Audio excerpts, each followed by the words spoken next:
গোপন সূত্রে খবর পেয়ে আসানসোল কালীপাহাড়িতে আসানসোল দক্ষিণ থানার পুলিশ নাকা তল্লাশি করার সময় একটি অটো থেকে 9 বস্তা ঝাড়খণ্ড লটারির টিকিট বাজেয়াপ্ত করে। ঘটনার পরই পুলিশের আধিকারিকরা সাংবাদিক সম্মেলন করে জানায়, এই ঘটনায় দক্ষিণ থানার পুলিশ অটো চালক ও একজনকে গ্রেপ্তার করে। তবে এই লটারি আসানসোল থেকে বান্ডবেশ্বরে একজনকে সাপ্লাই করার কথা ছিল বলে পুলিশের তরফে জানানো হয়। পুলিশ ধৃত দুজনকে গতকাল আদালতে পেশ করে নিজেদের হেফাজতে নেবে বলে জানা যায়। এই লটারি চক্রে কে বা কারা জড়িত রয়েছে তার তদন্ত জোর কদমে শুরু করেছে পুলিশ। আজকে বিকালবেলা আমরা খবর পাই যে আমাদের আসানসোল স্টেশন থেকে একটা ছোট টেম্পো গাড়িতে প্রচুর পরিমাণ ফেক ডিয়ার লটারির টিকিট ট্রান্সপোর্টেশন হবে। তো সেই অনুযায়ী আমরা আমাদের কালীপাহাড়ি নাকা আছে তার কাছে আমরা ওখানে টিম পাঠাই।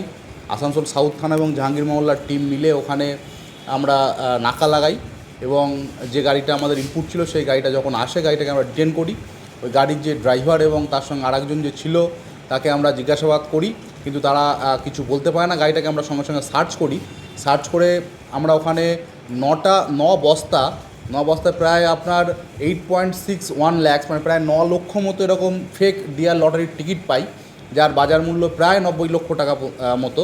তো আমরা ওদেরকে জিজ্ঞাসাবাদ করার পরে ওরা কোনো স্যাটিসফ্যাক্টরি অ্যান্সার দিতে পারে না এবং ওরা বলে যে এটা ওরা পাণ্ডবেশ্বরের কাছে কাউকে একজনকে ডেলিভারি দিতে যাচ্ছিলো। তো আমরা ওদেরকে ধরি এবং এগুলো আমরা নতুন যে আইন আছে তার প্রসিডিওর মেনে সার্চ সিজার হয়। একটা স্পেসিফিক কেস আমাদের স্টার্ট হচ্ছে, কালকে ওদেরকে পিসি নেওয়া হবে, নিয়ে বাকি ইনভেস্টিগেশন করা হবে।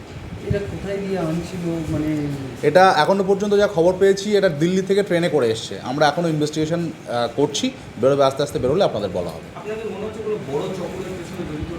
চক্র বলতে এই লটারি তো ছাপানোর একটা ব্যাপার আছে এবং দিল্লি থেকে যেহেতু শুনছি ট্রান্সপোর্ট হয়েছে এখনও পর্যন্ত যা পাওয়া গেছে, তো সেক্ষেত্রে এটা বড় গ্যাংয়ের পেছনে থাকতে পারে। আমরা আস্তে আস্তে ইনভেস্টিগেশন করে বের করব।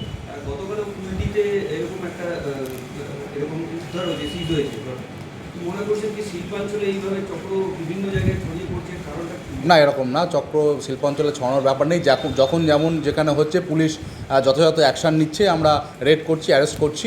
এরকম কোনো চক্র বা শিল্পাঞ্চলের পুরো এরিয়া জুড়ে ছড়িয়ে পড়ার কোনো ব্যাপার নেই।